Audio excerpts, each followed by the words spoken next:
Today, we're tackling burns and inhalation injuries, an NCLEX favorite, because it combines complex pathophysiology with life or death priorities. So let's briefly review what you need to know. A burn is skin damage caused by heat, chemicals, electricity, or radiation, and these range from mild to life-threatening in severity. Severity guides our treatment and is determined by two things: the stage or the depth of damage, as well as the total body surface area, or the TBSA. And this is estimated using the rule of nines. And this formula assigns multiples of nines to various body parts to help us quickly estimate the TBSA. It is easier to remember if we start with the largest part of the body, which is the torso. So the front and back of the torso is 36%. Each leg is 18%. Each arm is 9%. The head is 9%, and no matter who you are, the genitalia is 1%. So we add the burned areas together to get the TBSA. So let's take a closer look at staging or determining the depth of damage. First degree is the epidermis only. Think a sunburn on vacation. It's red, dry, and there's mild pain. Second degree is a partial thickness burn, and this will always include blisters and severe pain. And finally, third and fourth degree burns or full thickness are typically waxy, and they can be white to black. And remember, there will be no pain because the nerves are completely damaged. So remember on NCLEX, the more severe the burn, the greater the risk for complications. So now it's time for our first NCLEX quick check. Using the rule of nines, what is the TBSA percentage for a client with burns to the front and back of both legs? That's 36%. Remember, each leg is 18%, and we add those together for a total of 36%. So let's talk about why major burns cause systemic complications. So when burns damage the capillaries, they get leaky, causing fluid to exit the intravascular space where we need it and move into the tissues instead. So we will see edema and hypovolemia. Cells will also spill out potassium and lactic acid, increasing the risk of arrhythmias and metabolic acidosis. And remember, without the skin barrier in place, the client is at risk for infection and hypothermia. So NCLEX will want you to know that burn care occurs in three specific phases. The first is emergent and focuses on stabilization and resuscitation. The second is acute, which is all about wound healing and infection prevention. And finally, the rehabilitative phase focuses on restoring function and supporting recovery. So let's take a closer look at the emergent or resuscitative phase, which begins at the time of the injury and lasts for about 24 to 48 hours. So airway is our first priority. And do you remember the subtle signs of an airway emergency in a burn client? Because you need to know them for NCLEX. We should be assessing for a hoarse voice, think Darth Vader, soot around the nose or in the sputum, and singed nasal hairs. These all indicate an inhalation injury. And we should immediately administer 100% oxygen and anticipate intubation before swelling shuts the airway. Next is circulation and perfusion.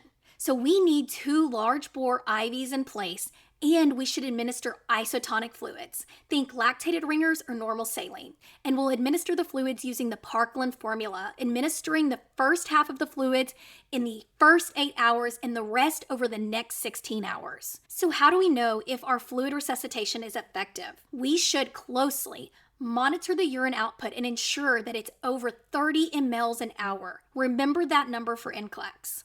We should also monitor the client's vital signs to ensure their heart rate is less than 120 and their systolic blood pressure is greater than 90. And we need to focus on extremity perfusion.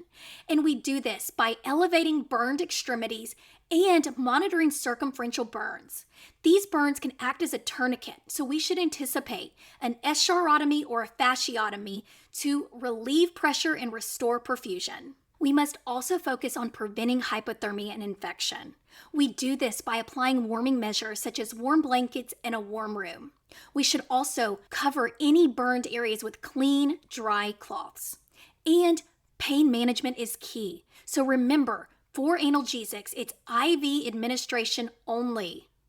We should avoid PO, IM, and sub-Q injections because burn tissue will affect medication absorption. The only exception to this is the tetanus vaccine. So now it's time for our next NCLEX quick check. What findings indicate an inhalation injury? Remember, singed nasal hair, that hoarse Darth Vader voice, and soot-tinged sputum. If an inhalation injury is suspected, what priority interventions should you anticipate? Remember, we are immediately applying 100% oxygen via face mask and preparing the client for possible intubation. So what assessment findings indicate adequate perfusion? Urine output greater than 30 mL an hour, pulse less than 120, and a systolic blood pressure greater than 90. And finally, in burn care, what is the preferred medication route? IV. Remember, this is preferred because poor perfusion to tissues affects absorption of PO, IM, and sub-Q meds. Now we shift to the acute phase, and remember, it's all about healing and infection prevention. We should start with protective isolation. This means strict hand hygiene and PPE. We should always keep burns covered and apply topical antimicrobials.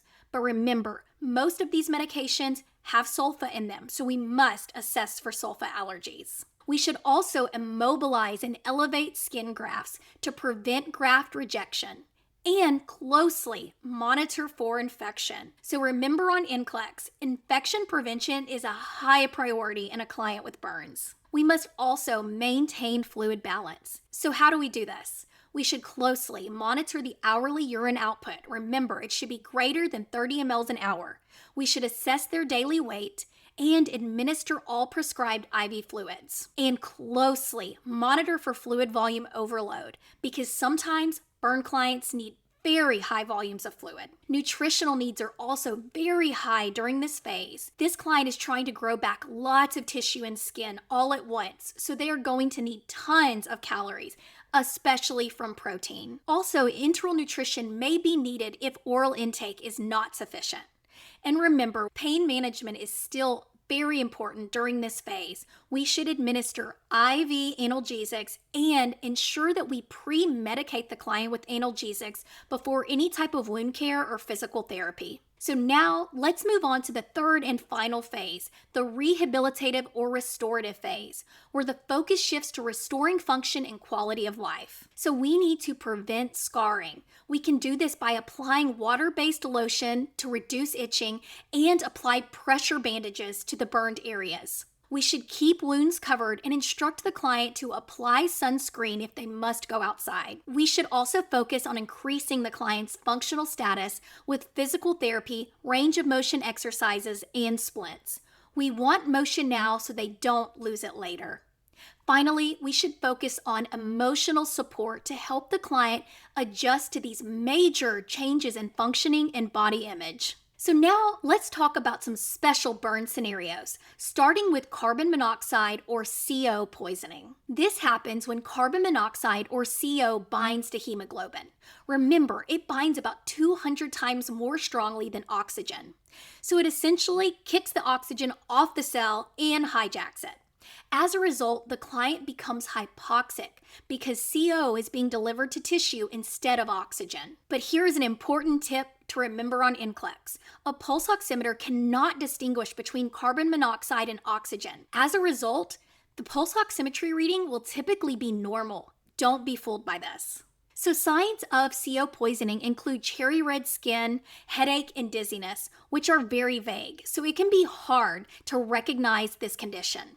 As a result, if any CO poisoning is suspected at all, remember to immediately apply 100% oxygen via face mask, even if the pulse oximetry reading is normal. So now it's time for our next NCLEX quick check. What is the priority intervention for a client with carbon monoxide poisoning? We should immediately administer 100% oxygen via face mask, even if the pulse oximetry reading is 100%.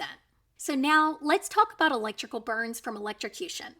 And these injuries may look small on the outside, but electricity is a lot like gossip. It spreads everywhere inside, causing huge internal damage. Think spinal injuries from muscle contractions and arrhythmias from electrical changes in the heart. So, priority interventions on NCLEX include immobilizing the spine with a C collar and immediately placing the client on an ECG monitor to assess for arrhythmias. Now, here's our final topic: chemical burns, which occur when corrosive substances come into contact with the skin or the eyes. If the client is stable, the number one priority is to brush off dry chemicals and remove contaminated clothing. Then, flush with water, lots of water, to remove all contaminants and stop the damage. You are now ready for questions on burns and inhalation injury when taking the NCLEX.